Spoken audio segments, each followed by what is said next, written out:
Now when I say PSX, what do you think of? Do you think of this? Or this? Now, would you believe me if I told you that between the original PlayStation 2 and the PlayStation 2 Slim, that Sony released another console of the PlayStation 2 family, and it was known as the PSX. This big white box that can barely fit inside my camera screen. Besides the ability to play PlayStation and PlayStation 2 games, the box is also a digital video recorder, and it also features software for video, photo, and audio editing. There's also the ability to transfer DVDs into the system, and you can also transfer video and music through the USB port from or to your PlayStation Portable. Now at launch we got two models, the 5000 and the 7000. The 5000 came with a 160GB built-in hard drive, while the 7000 had a 250GB.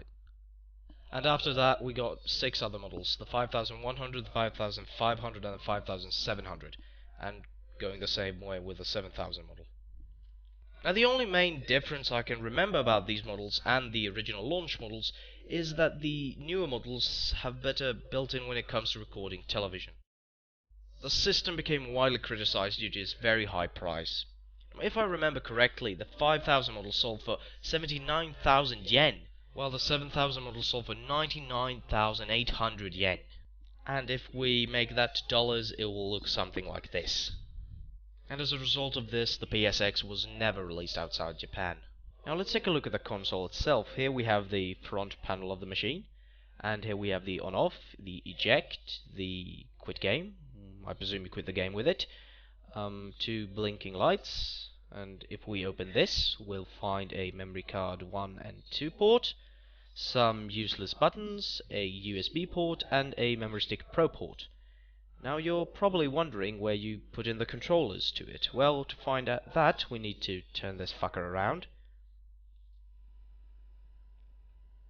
Turn back here. Now if you look here, I'm gonna zoom in for you a bit. Now if you look in there, you'll find two controller ports for the DualShock 2. I don't know why they put them there, but no. And if you look here, you'll find the normal TV tuners, some S-video, I presume, normal TV things.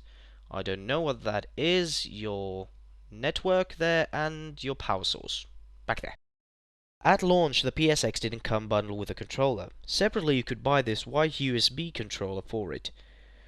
But you did get this lovely TV remote for the PSX.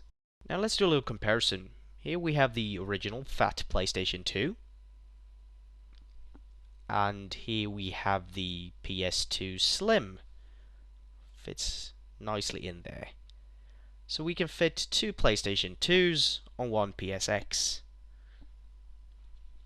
I should also mention that the PSX was the first Sony product to use the XMB, the cross-media bar that we all use on PlayStation 3 and PSP today.